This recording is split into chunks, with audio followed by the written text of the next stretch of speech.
This isn't just history, it's a chilling tale of suffering, survival, and sacrifice. Known as the infamous Death Railway, every mile of track laid was paid for in blood, sweat, and countless lives. Step into the haunting story behind this deadly construction, where human endurance was pushed to its very limits. It's 1942, and World War II is tearing the world apart. The Japanese Empire has just pulled off one of the most ambitious military campaigns in history, sweeping across Southeast Asia like wildfire. But there's one massive problem: they need to move troops and supplies between Thailand and Burma, and the sea routes are becoming too dangerous. So what did they do? They decided to build a railway through some of the most hostile jungle terrain on Earth. This was about to become the most brutal and deadly railway construction in human history. The Japanese military commanders had a simple but chilling plan: use forced labor.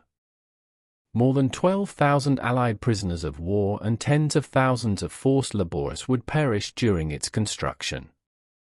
They didn't care about human lives. They only cared about completing this railway as fast as possible. The Burma-Thailand Railway, as it was officially known, would stretch for 415 kilometers through dense jungle, over treacherous mountains, and across raging rivers. But the world would come to know it by a much more sinister name: the Death Railway. The Japanese needed a secure supply line to support their military operations in Burma. The existing sea routes were under constant attack from Allied forces, making them unreliable for moving the massive amounts of equipment and troops needed for their campaign. What makes this story even more horrifying is that the Japanese knew exactly what they were getting into.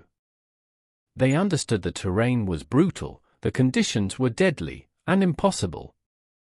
But they pressed forward anyway, using human beings as expendable resources. The planning for this nightmare began in late 1941, just months after Pearl Harbor. Japanese engineers surveyed the route and quickly realized the enormous challenges ahead. Dense tropical forests, malaria-infested swamps, towering mountain ranges, and unpredictable monsoon seasons would make construction incredibly difficult even under normal circumstances. But the Japanese were at war, resources were limited, and time was running out. They needed this railway completed in just 18 months, a timeline that would have been aggressive even with modern equipment and willing workers. Now here's where the story gets really dark. The Japanese forced people into slavery. The Japanese decided to use more than 60,000 Allied prisoners who had fallen into their hands in early 1942. These were British, Australian, Dutch, American, and Canadian troops who had been captured during the fall of Singapore and other military disasters, found themselves facing a fate worse than death. The Japanese also rounded up hundreds of thousands of Asian civilians, people they called Romusha. These were ordinary people from Burma, Thailand, Indonesia, Malaysia, and other occupied territories who were promised good jobs and fair wages. Instead, they were forced into slave labor under conditions that would shock even the most hardened observers. 16,000 Allied troops and 1 lakh Asian laborers died during its construction. Think about those numbers for a moment. To put that in perspective, that's like wiping out the entire population of a medium-sized city. The Allied prisoners came from all walks of life. There were career soldiers with decades of experience. There were officers who had led men into battle, and ordinary enlisted men who just wanted to do their duty and go home. Many of these prisoners had already endured months of brutal treatment in Japanese prison camps before being shipped off to work on the railway. They were already weakened by malnutrition, disease, and psychological trauma.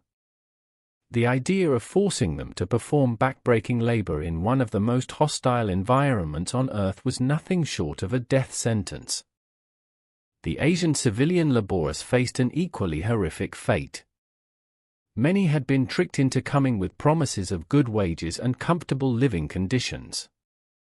Others were simply rounded up at gunpoint and forced onto trains heading for the construction sites.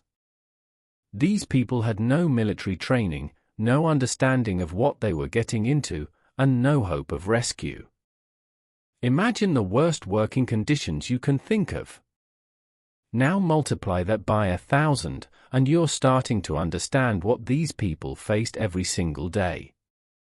The construction of the Death Railway was systematic torture disguised as a building project. Workers were forced to toil for 16 to 18 hours a day in temperatures that regularly exceeded 40 degrees Celsius. The humidity was so intense that many men couldn't catch their breath. And this was just the beginning of their suffering. While the Japanese had some mechanical equipment, the vast majority of work was done by hand. Men used simple picks, shovels, and hammers to carve through solid rock and clear thousands of tons of jungle. They built bridges with nothing but wooden planks and rope. They moved massive boulders using only human strength and basic pulleys. The main causes of death were maltreatment, starvation, overwork, and disease. The food rations were deliberately kept at starvation levels.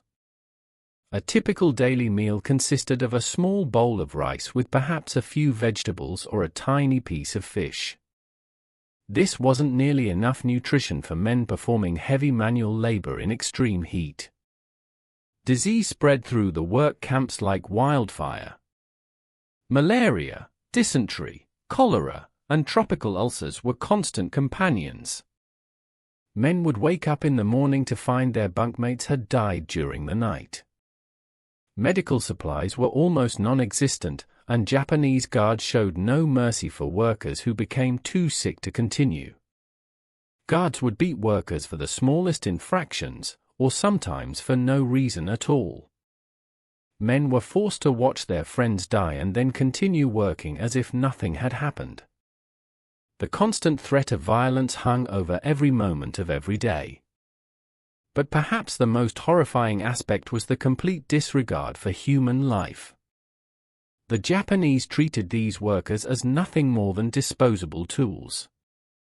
When someone died, their body would be quickly disposed of and replaced with another worker. It was said that one man died for every railway sleeper laid along its 250-mile length.